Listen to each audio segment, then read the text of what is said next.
one mistake which I made is that at one point started giving a lot more importance to, let's say, systems rather than the people who are working with us. A huge and disproportionate amount of time is spent in just explaining the ABC of work to the people who are working on the ground. So it's the same person who's staying in a home, and it's the same person who's visiting a hotel and staying there for a couple of days or a week or so. The science doesn't change. One very important part of the project was that it had to be completed in 1 year. Sir, Rakesh Jhunjhunwala put it across very nicely. He said, "Don't ever invest on borrowed knowledge," and that is what most of us are doing. ये सुनने में आया कि Savoy used to be a haunted property. Is this true? Welcome to the Beyond Blueprint podcast. I'm your host Akhilesh Chitlangia. I'm the third generation entrepreneur from Duroply Industries Limited, where I serve as the executive director and COO. Through this podcast, our aim is to demystify the architectural and design space in India. I hope you like the content. If you do, don't forget to like, subscribe, and share. More great content coming your way. I'm super excited for the guest we have on the show today, Mr. Jaskaran Singh from Fab. Fab is one of the leading architecture and interior design company based out of Chhatarpur in New Delhi. They've been doing some amazing work on the residential side, commercial, as well as hospitality. And welcome, Jaskaran ji. Thank you. Thank you for having me. Yes. So, just want to understand a little bit about what Fab is all about, and it's 46 years you guys have been in business now. Yes. So, a little bit about the company. The company goes back to 1976. That's when Dad started it. So he's actually has a wonderful name in the industry, Right. Mr. Sarabjit Singh. I'm very, very happy, lucky, proud to be part of this legacy.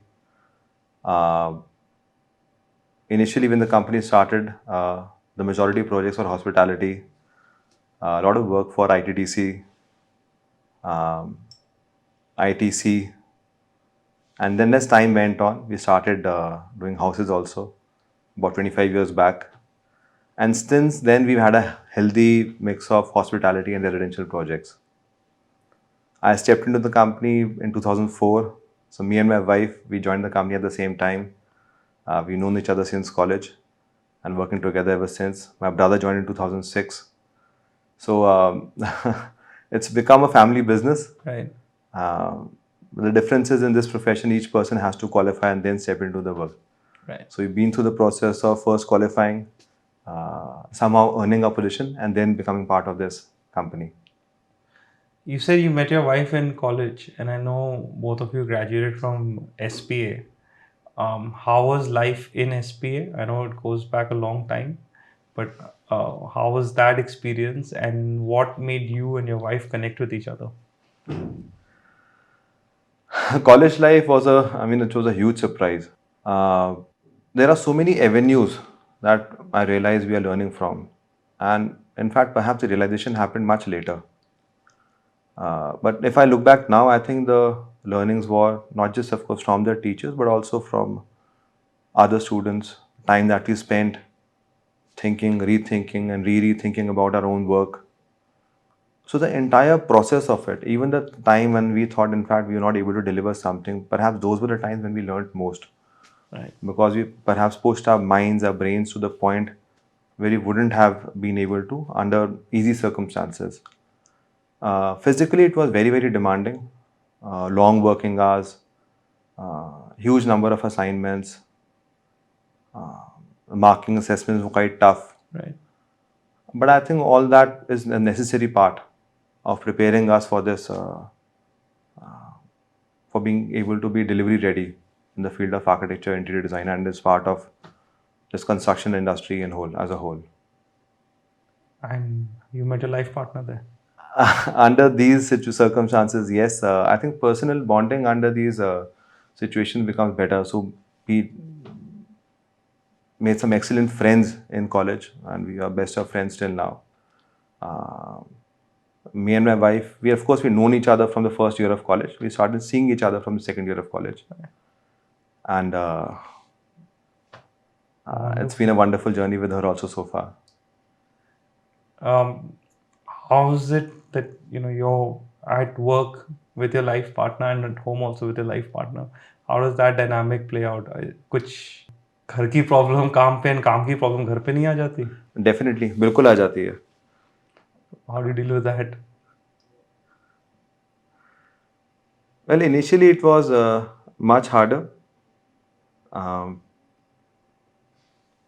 I wouldn't say घर की problem, office marriage, office problem घर पे रहती है. But I think the problem is in home you have a very very different understanding you're operating under. There, you always automatically assume a certain uh,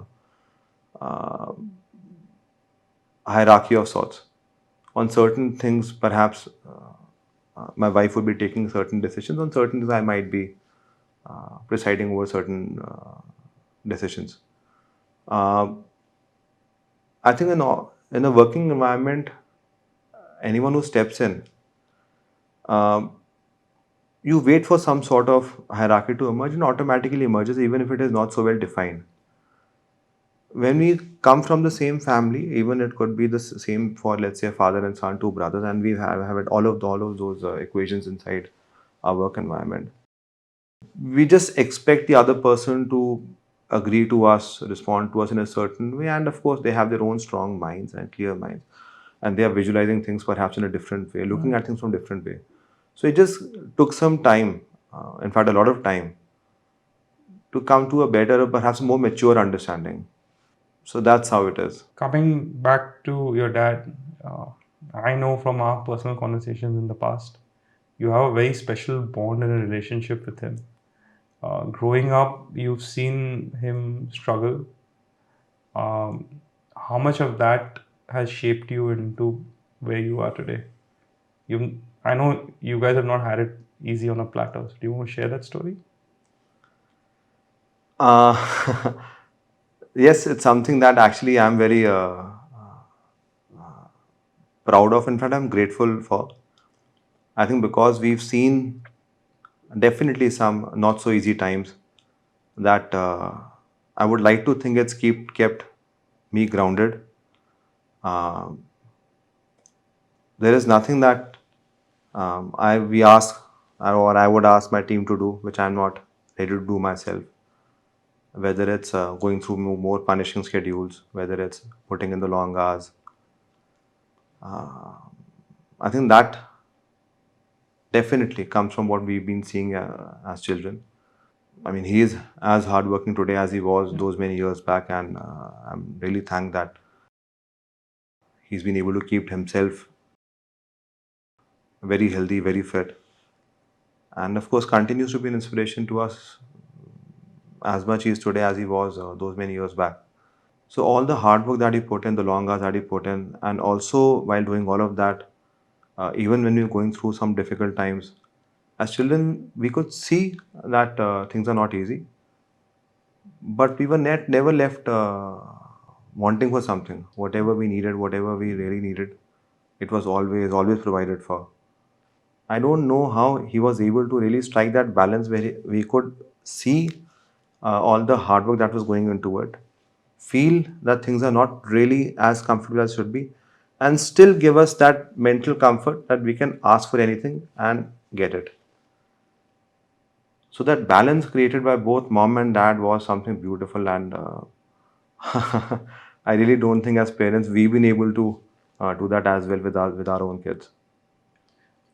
Just for the viewers, I'll add that this was in the 70s where had a flourishing business in Calcutta in the space of architecture and interior design. No? It The goes 60s it, में था. it goes a little further back than then. Yeah. So grandfather, in fact, when my Okay. dad was still in school, they had a very good business in Calcutta, Right. and because of certain things which happened during that period, really they were left with nothing.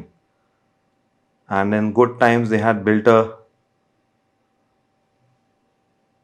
small, developed a small piece of property in Delhi, and I think that was the only thing left which they possessed. So dad moved to Delhi, and then did his college education, worked his way through college, and then again built everything from the ground up. Yeah. Very touching story. In fact, there was a point when there was uh, no money that he had to pay for the tuition fees. And at that point, the cleaning lady had to help him with the money so that he could continue his education. Wow. Wow. Things have come a long way since then. Today, I think Fab is doing some amazing projects. In terms of residential, are there any projects that really stick out for you that, like, wow, what have we done here? Or any couple of projects that are very close to your heart? It's always difficult, I think, for any designer to uh, pick out a few projects. I think every project, especially when you're designing it, is very, very close to your heart. Something which we just worked on recently. It's a it's a small relatively small piece of farmland. We were able to do it, I mean, very quickly in just about 12 months from meeting the client. Why it's very special is because dad designed uh, this person's father's house about 35 years ago or so. Right. And now, after so many years, we have a chance to do his son's house. One very important part of the project was that it had to be completed in 1 year. That includes design and construction, and we were able to do all of that. And it's turned out as a very really nice home. Sometimes, when there is a larger piece of land, people end up building more than what's required. Right. And it might be a beautiful building, but personally, I feel a nice home should have a certain sense of intimacy also. It's like the clothes that you wear. Even if you can afford bigger clothes, you would still want to put on the clothes which fit well with your body. So, to my mind, it's as close to a perfect home as it gets. There is another house which it'll be complete now. It's for a client who's become a very, very dear friend. His name is Prashant. So Prashant and Vijeta, we're doing their house in Vasant Vihar. Okay. And there also, I find that luckily the house has retained its sense of intimacy. Each area is distinct because of a certain reason. So I really believe that each room is there to serve to a certain mood. In a bedroom, we wish to be restful. It really should serve that mood. When you want to socialize formally with someone, the formal living room really should serve that purpose. Uh, when we want to be really comfortable, cheerful with our own family, that's what a family lounge is for. So all the materials, the furniture, the design language should help that space in really generating or reinforcing that mood. Right. Luckily, Prashant and Vijeta were very much in tune with this philosophy. So each space that is there, whether it's their bedrooms, their lovely daughter's bedrooms, the rival areas, so each has a nice distinct mood of its own, and it's coming together really well. How do you get, is there a process to understand what a client's need is? Is it a lot of touch and feel, like in the sense that it's a lot of things that you get or your team gets it? Is there a process to it? How do you understand what exactly the client wants? Oh, it's definitely a process. Normally, every client would have a printed out list, even on day one, that this is what they need. But every time that list or that requirement has gone through a long process of evolution. Right. Even the physical requirements of the things that they need, in terms of number of rooms, size of rooms, spaces that they need, that also changes.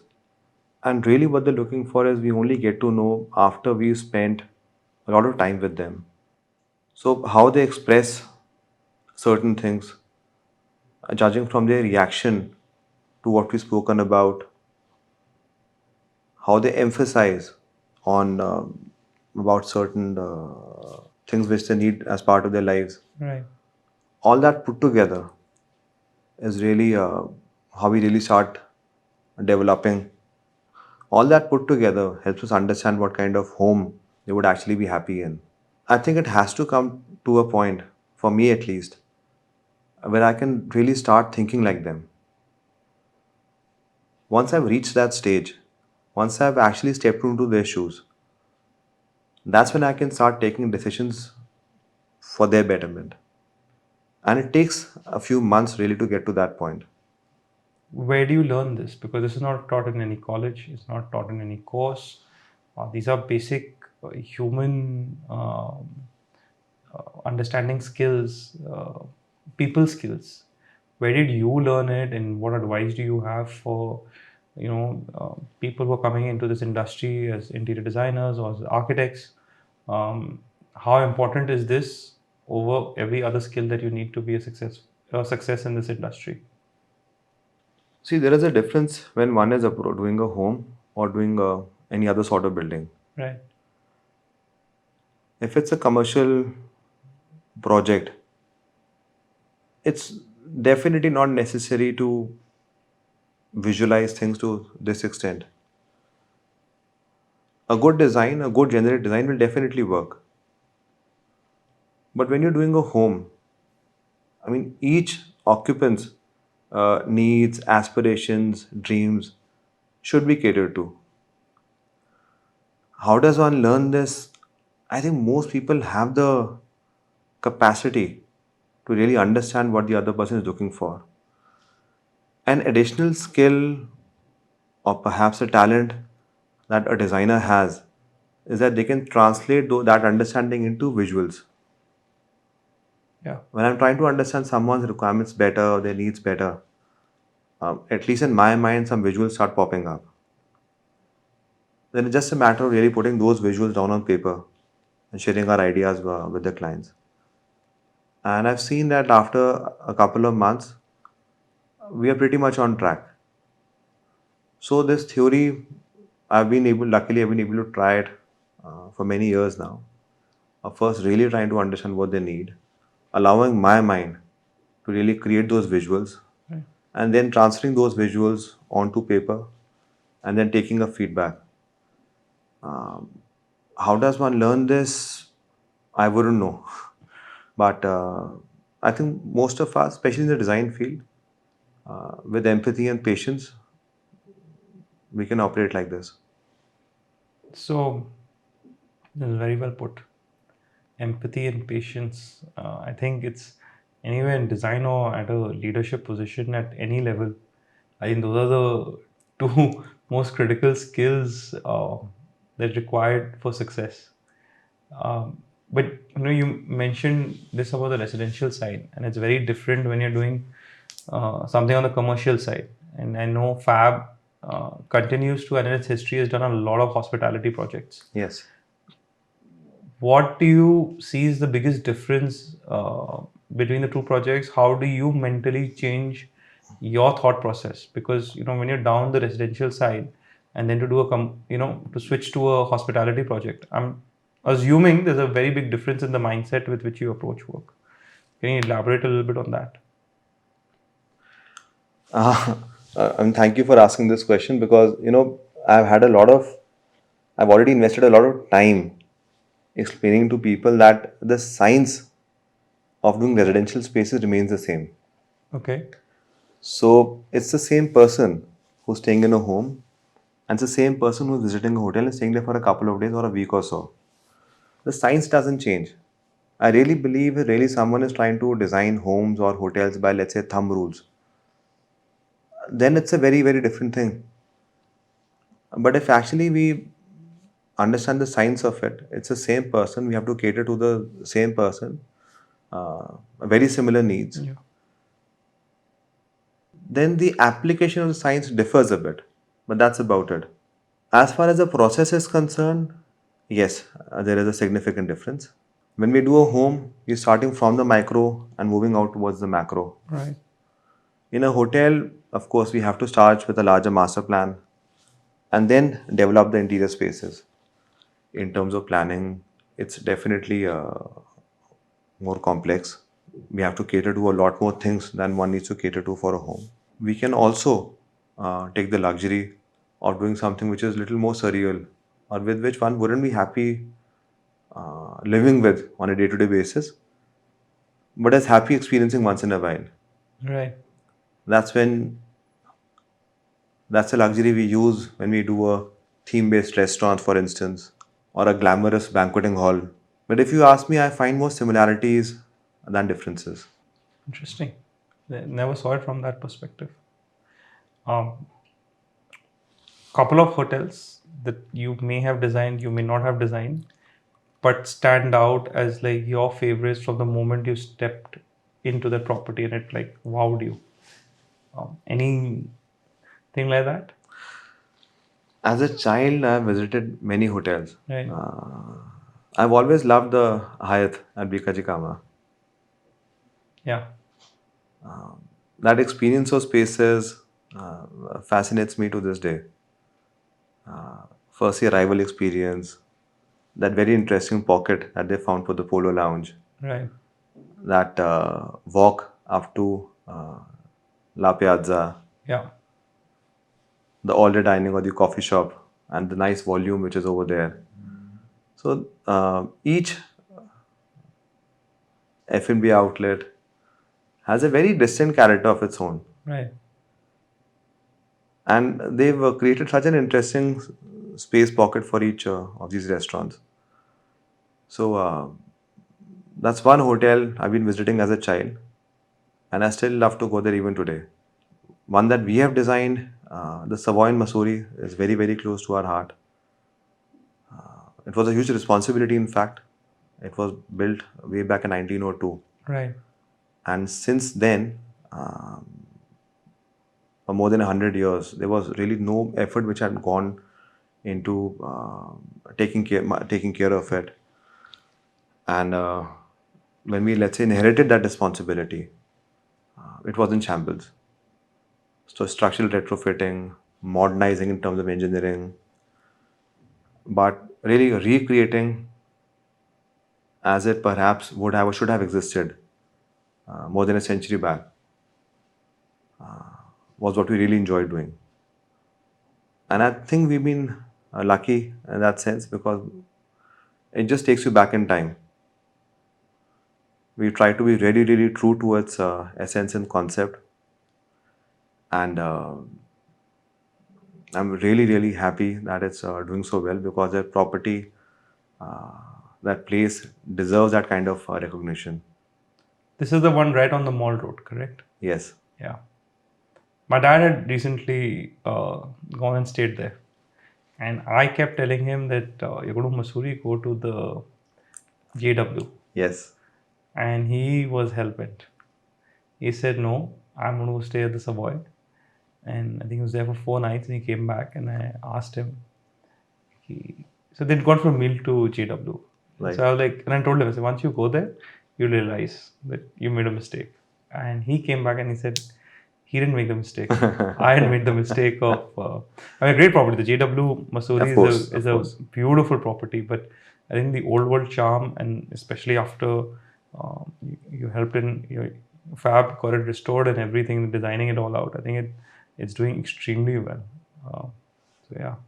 It has a lot of historical significance also. I was surprised to know that initially all the Miss India contests used to happen in Missouri. And while designing this, we also discovered that it was the fashion capital of the country. Yeah. Oh, really? Oh, yes. Because it was a holiday destination of the princes, the kings in our country, and of course the Britishers at the time. Yeah. I'm talking about pre-independence. Right.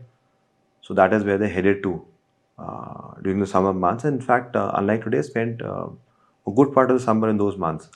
So because they were more in a state of leisure, all the fashions were first launched in Missouri before any other part of the country. So it was the fashion capital. It was also infamously the sin capital of the country. Right. Lots of interesting stories we got to know of. So the two words which appeared constantly when we read those old books were fun and frolic. And somehow, while keeping it somewhat historical, we wanted also it to be create a very happy ambience, create something which is little more cheerful. I think in most cases, historical ends up being a little too sedate, perhaps a little too boring also. So the balance that we had to strike was to keep it close to its Victorian roots, but yet it should, once a person enters, it should just re-energize them.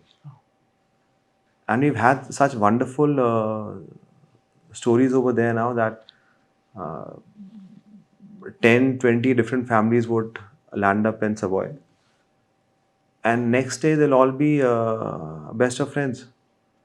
And they'll be hanging out together. The kids would be going from one room to the other. And 24 hours ago, they hadn't known each other at all. Wow. So some magic, I'm sure, was there in that place. And we're happy to be a small part of trying to just put it together again. I just want to add something. It's my so the Hyatt at Bikaji, and I never saw it from the lens that you put it across. I could never pinpoint, and I shifted to Delhi about 10 years ago, and that's one of the first few hotels that I had visited, and I could never pinpoint why it always has a special place in my heart. That if there's an opportunity to go to that hotel, always ready to take it up. And from the lens that you've given me today and to everyone else, it now kind of makes sense that you kind of know the hotel, and yet it's designed in a way to create pockets of surprises and delights. Very true. That's how I now look at it. That's the memory that came, the emotion that evoked in my mind hearing you describe that. Very interesting. What you said is very true. I think there is a sense of discovery. Yeah. Every time you go across a certain space and you turn a corner, there's a very pleasant sense of discovery. Yeah. So I think that's what we've been enjoying. Yeah. Yeah. Yeah. ये सुनने में आया कि Savoy used to be a haunted property. Is this true? I've had a very, very interesting experience, let's say, working on that project. And Alright. because it's a historical building, it's a very old building. It's not a regularly planned building. Right. So there came a point where really we were not able to deliver the project through drawings itself. So we ended up spending a lot of time, actual time at the hotel, when it was, especially when the retrofitting was happening, when the initial stages of work was happening. And we found that in many places, it's listed at one of the top 10 haunted properties in the country. Right. A lot of stories had emerged about some sightings of some ghost or something. But I found a very, very positive energy over there. I think all these were just stories which had just come up without any reason. There was an overwhelming sense of positivity over there. There is some positive presence which I really have felt, and I think which creates, I think which keeps the magic alive over there, Right. which encourages people to mingle, to converse with each other. That's been my experience. No ghost spotting, no crazy. Not at all. Not at all. Alright. That's very interesting. Any more funny, not regarding Savoy, but in your journey of architecture, I know it's not easy being an architect, especially doing remote location property development, or stuff like that. Any couple of very funny incidents that come in your mind? ये लगता है यार ये कहाँ फंस गए? Unfortunately, too many. The idea of asking this question specifically is, from the outside world, the space of architecture looks very rosy, right? ये design अच्छा बना देते हैं, घर अच्छा बन जाता है, that's the kind of perception that exists. But you want to really know, what is the one challenge that you find in architecture that prevents a lot of people from scaling their business? A lot of architects and designers want to do a lot more projects that they're currently doing. What is that one or couple of things that prevents them from reaching that scale? They have discovered that a huge and disproportionate amount of time is spent in just explaining the ABC of work to the people who are working on the ground. For whatever reasons that exist, getting people to work in a coordinated manner is really, really difficult and extremely time consuming. Have we been able to improve upon it? Perhaps yes, but only to a certain amount. I wish we could really reduce the time that goes into getting this coordination done for on-site construction and put it to better and more creative use. But often there could be just days which go by and the entire time is invested in just making things work, which from an educated point of view, one would imagine this would never be required in the first place.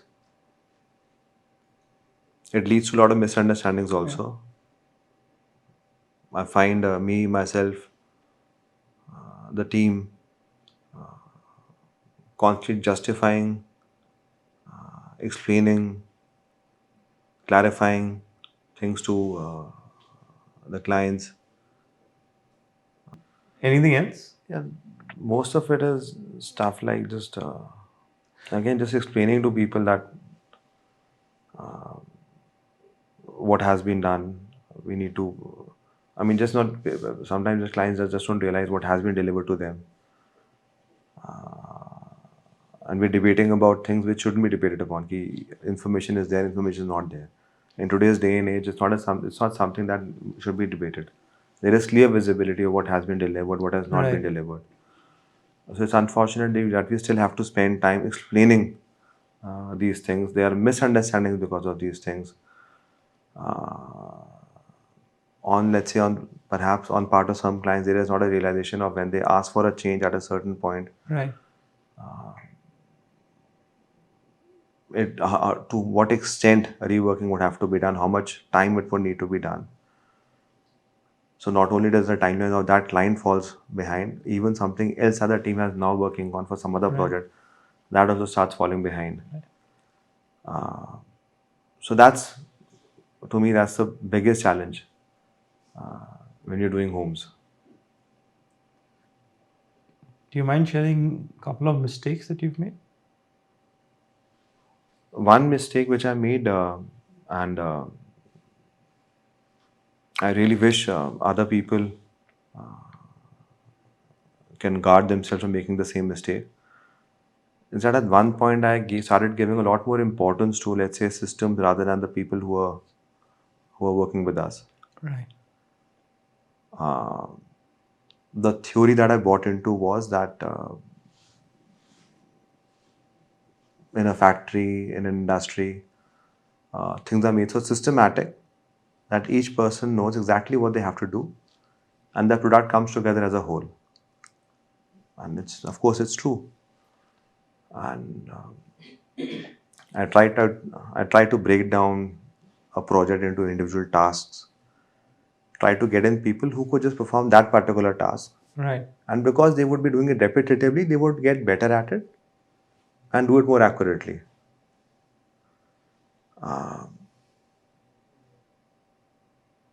I think this experiment of mine lasted about 4 years, and that's when I realized it just doesn't work that way. Right. A better example, a better example to follow would be like a football team. I mean, no matter what systems you put in place, no matter what strategy you make, on the field when a ball comes at someone's feet, all that matters is their individual skill. Right. So there is no substitute for individual skill. Systems, if required, need to be modified to a person's individual capability. And those 4 years, 5 years,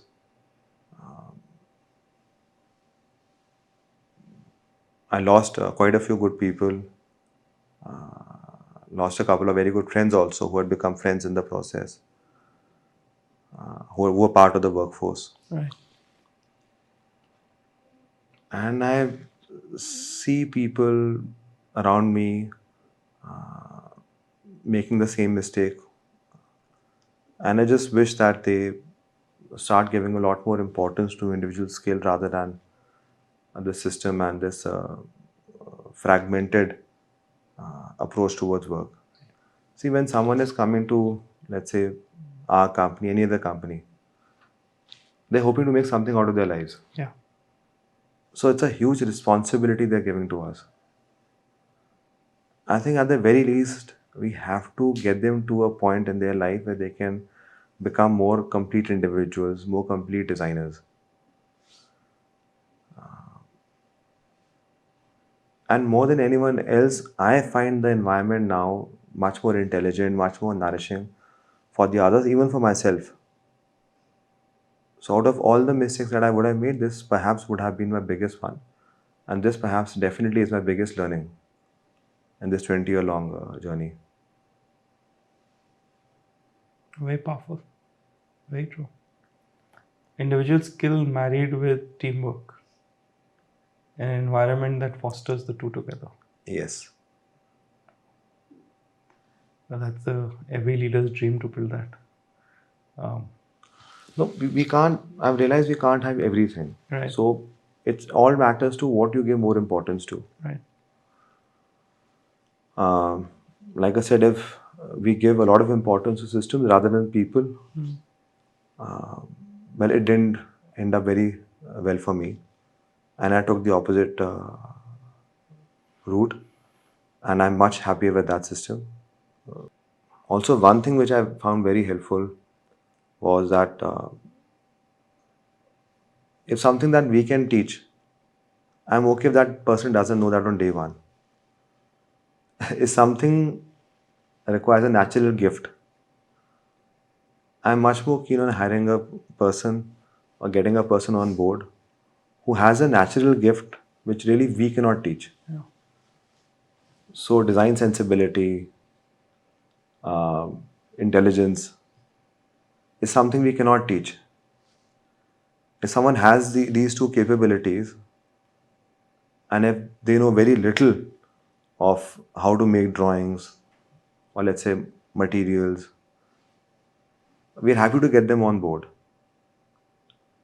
And these people, because there is a need for expression, Right. they pick up any of these skills very easily, very quickly. So that's been a huge learning.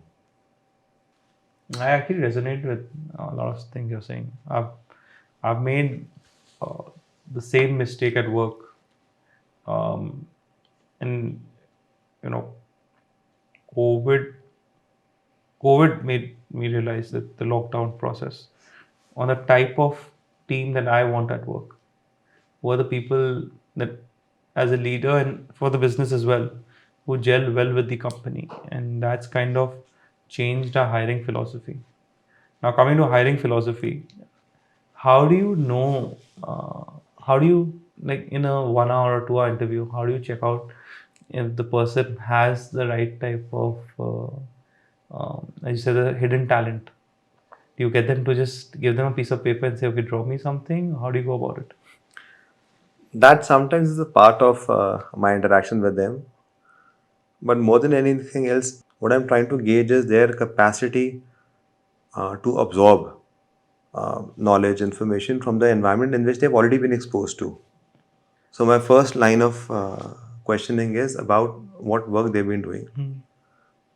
And then I asked them to dive deeper into their experience while working on those projects. Any person who was actually passionately involved in the projects in which they had worked on previously will be able to describe in great detail what the project was about, what the experience was, what materials were used, what challenges they faced, how they addressed it, or someone else addressed it. But I've seen people going into a trance. They might be nervous to begin with, but when asked to speak about a project they were involved in, they can just go on about it for easily for 20, 30 minutes. Yeah. And that's when I know we have someone who is passionate about this, who is passionate about design, who is passionate about architecture, has really very keenly, carefully observed whatever they've been exposed Right. to. So I believe if someone has the capacity to absorb from their environments they were exposed to, they will also have the capacity to absorb from our environment. That's the first thing that I'm looking for. The second thing, of course, is the design sensibility, and that again through interaction, through how they describe certain visuals which I might put in front of them, or their own explanation of how they approached a certain space, why they created a design language, is something that I think I'm fairly good to judge now. And we've had a good success rate whenever we've really gauged people on these parameters. How demanding are you as a boss? I think a lot of people would want to know this, especially if they're looking to join your firm or, and I don't know, a lot of people look up to the type of work you and your dad have done. But the reality is, how demanding are you as a boss? I think it's a question best answered by people who are working with me. Right, I would like to think I'm not that demanding, right. but I wouldn't be surprised if some people Say that you are very demanding. disagree. Yeah. Uh, But you I have to be right at this, especially when you're working with homes. I think a certain sense of demandingness, I think, is required, isn't it? I think I was definitely much more demanding in the beginning of my career. Uh, I somehow have transformed, changed over the years. Uh, and it's because of a number of reasons. Of course, that see one very important realization was along the way that I have to surround with myself with people whom I am comfortable, happier uh, talking to. I've realized that there were people with whom I often lost my temper with.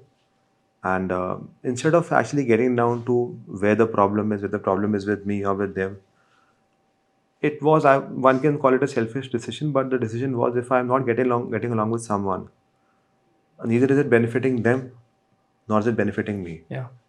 So either I change the circle with whom I was interacting, those guys might have gotten pushed back to working, let's say, more closely with someone else in the team, Yeah. or perhaps may have also chosen to move out of our office system. I think I had no other option but to surround myself people I was very comfortable talking to, and that's another reason why I find myself not losing my temper very often, which wasn't the case earlier. Right. And I feel I have a now I have a nice, friendly, comfortable rapport with my team members.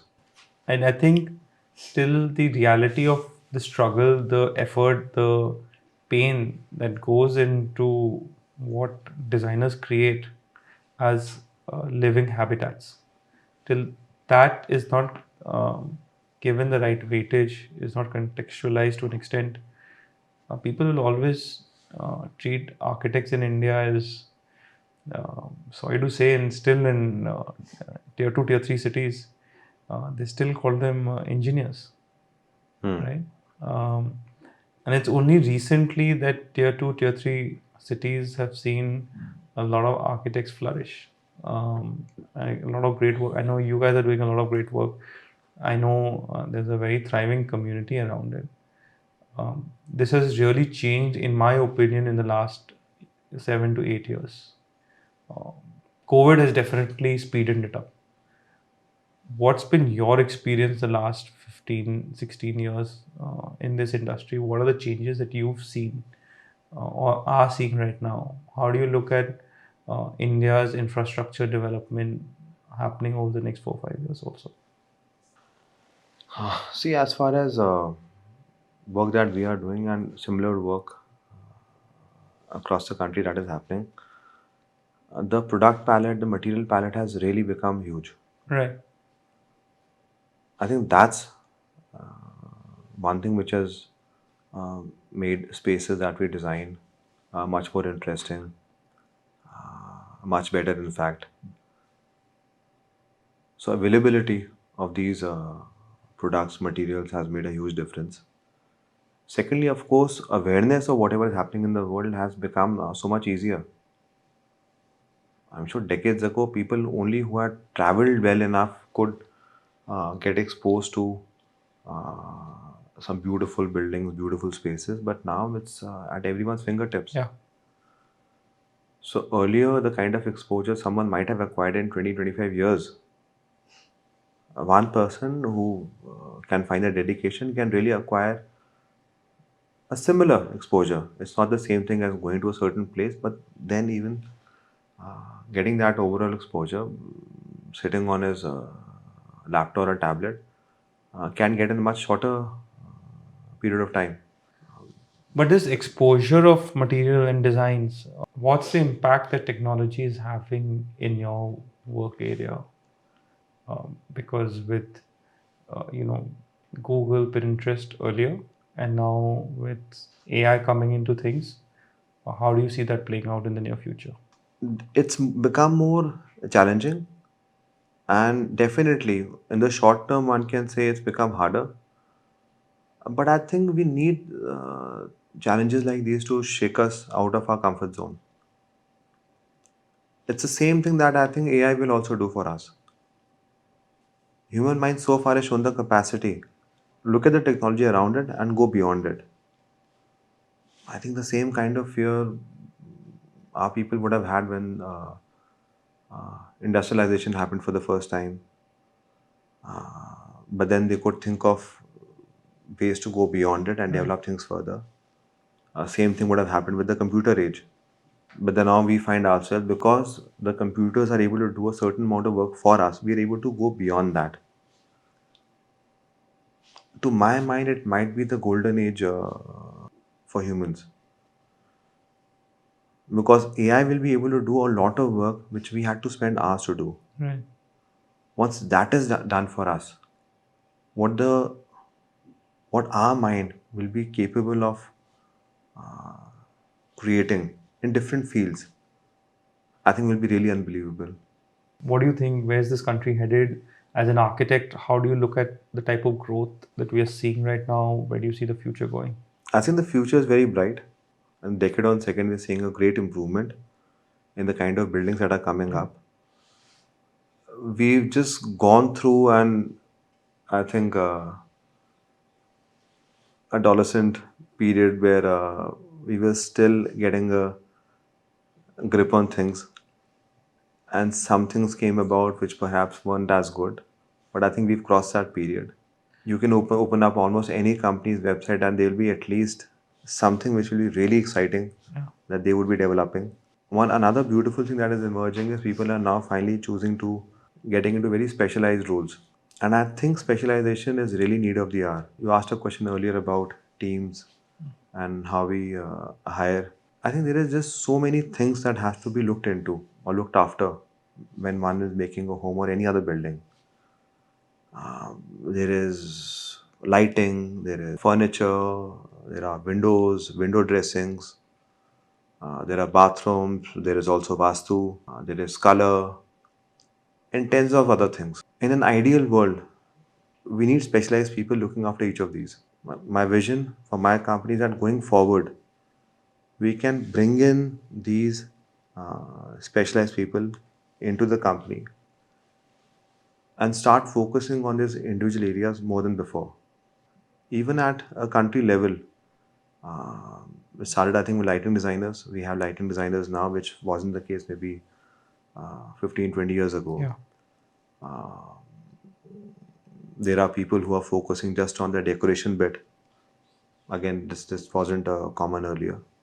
There are offices who are just focusing on parametric design, on automation. Right. And I feel if really, as professionals, we continue to also focus on these specialized roles, and there'll be great improvements in the times to come.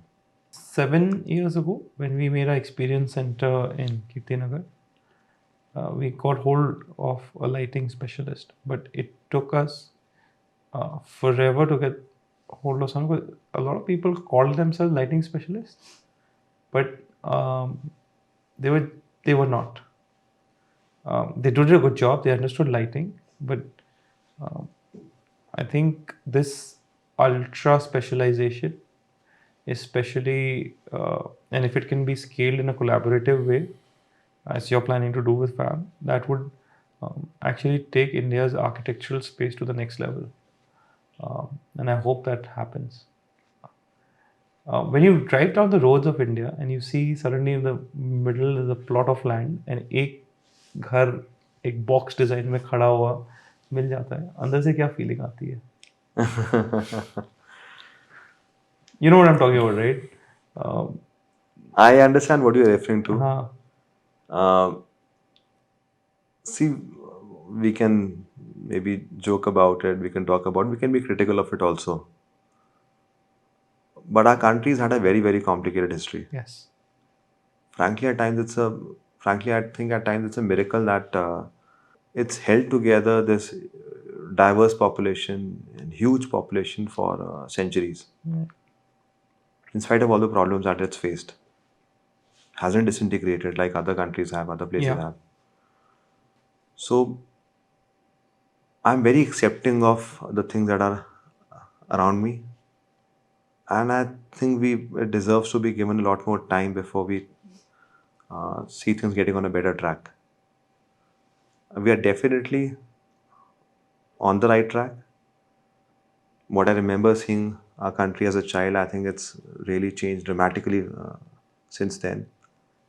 तो feeling अच्छी तो नहीं आती है ऐसा कुछ देखते हैं, but I'm hopeful it will get better with time, and I'm sure it will. Yeah. Beauty is also in the eye of the beholder, right? And so I've traveled extensively through some of the remote parts of this country. I used to feel this, right? ये क्या बना दिया है?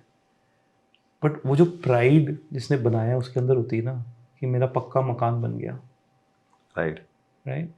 And that when you hear that, my point of view on that building changes. फिर मेरे को भी वो सुंदर लगने लगती है. But you're right. Yeah, we are very, very fortunate with where we stand today in how positive our future looks. For any young adult coming into this space or in school thinking of going down architecture or interior design, couple of messages that you have for them. Simple messages. One message definitely someone who's trying to start their own practice is Right. that when you're at a little smaller size, let's say 4 people, 5 people, 7 people, it's like a honeymoon period. Things are going well, you're able to participate very easily in the design aspect, in all aspects of the building. When it comes to when your company comes to a certain size, 20, 25 people, you start to realize a lot more is required rather than just the designing capability.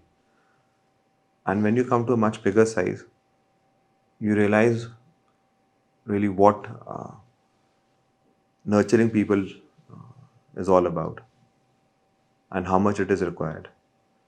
So one should be prepared for that learning process. That's a long learning process. If someone is trying to set up their own practice,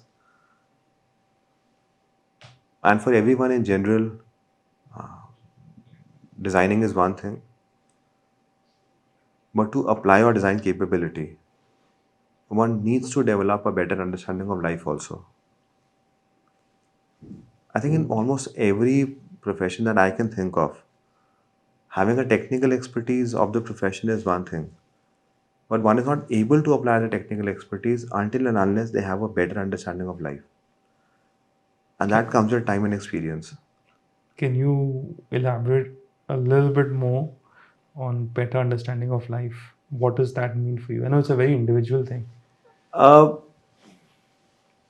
Maybe if you take example outside of our profession, let's say a financial advisor, for example, someone might have a great understanding of how money works, where to park the money, what are the best avenues for growth at any certain point of time. But till such time, they're able to understand for whom they're making a financial plan, what is their history, what is their risk taking capacity, they will not be able to formulate a good plan for them. Similarly, someone might be an expert on building materials, on building design, might have great exposure. But till such time they understand the person, the family, society, I don't believe they'll be able to create a good home for them. The purpose of most professions, of course, including ours, is to so that people have a great, comfortable, happy life. Right. Till such time we understand that life, we'll not be able to put our technical expertise to any good use. In fact, some great learnings I've had talking to other designers, not just the technical aspects of our profession, but how they see life, how they see society, Yeah. and those interactions with other senior designers has been the biggest learning in the past few years. Another thing I want to talk about is really not related to architecture or related to design, but is a great support when one is working, especially after your work life is over. See, currently, the life expectancy in a country, I think, is close to 70 years. And as we move forward, it will go up to 80, 90, whatever. So, the number of years that we're actually working is perhaps one third around that much of our entire lifespan. Right. Initial years are supported by parents, so that's taken care of. Let's say from 25 to 65, you're working. After 65 till about 80, 90 other years that we should be able to support ourselves. Secondly, even when we are working, there has to be a comfort in one's mind that they're not living paycheck to paycheck. It's a huge deterrent to a creative mind. And that's a comfort that they have to create for themselves. So I've been advising my family, my team. We've also did a workshop course for them to start investing from the first day itself. I was lucky to come across a wonderful course run by Mr. Varun Malhotra. And during those 10 sessions, he completely changed the way I was looking at investment,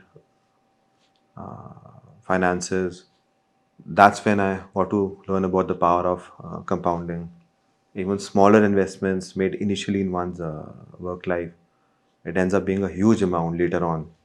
The sooner you start, the better it is. And I think it's not about the amount initially, it's that discipline one has to gradually learn. Right. I think one can afford to wait for the time when they start earning really well and then start planning because the discipline itself will take about 5, 7 years to inculcate. Plus, you'll be starting with the zero base and you'll miss out on all those years of compounding that even a small amount would have probably built you a little war chest. Completely, completely. And this is something I think people should spend a little time learning on their own rather than relying on borrowed knowledge. Mr. Rakesh Jhunjhunwala put it across very nicely. He said, "Don't ever invest on borrowed knowledge," Yeah. and that is what most of us are doing. We might get a random call from somewhere, from some Yeah. advisor, consultant, that this is a good place avenue to invest in. And with very little understanding of what that investment instrument is, what result it will yield, and we are ready to part with our money. You're right on this part. And you know what I tell people is that agar a call has come to me, this is a good investment. Yeah. Look, I'm so far down that ladder where a call would come to me. That means everyone who were to invest in it has invested and exited. And it's only the about कोई नहीं मिला तो इधर चिपका दो. Yeah. Sorry to say, but that's how I view it.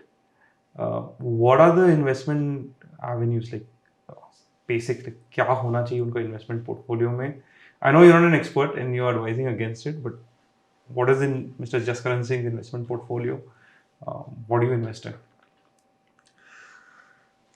This is the best um, instrument for a know-nothing investor Right. is an index fund.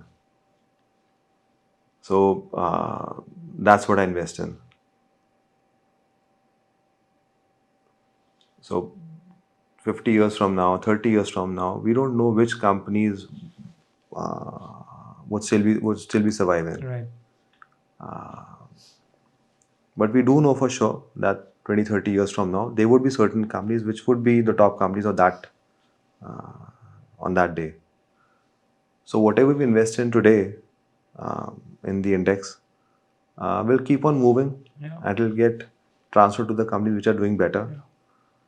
So for anyone who should really focus on his own profession, I think that's the safest and best investment instrument. Anything else requires a lot of learning, skill, perhaps luck also to succeed. This one doesn't.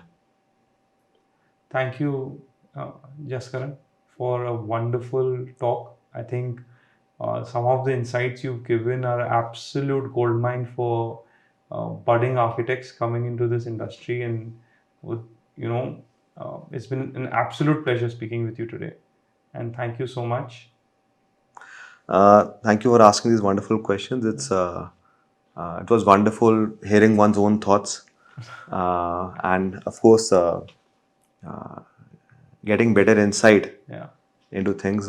It's only in conversations like these, I think, these insights emerge. Thank you. Thank you.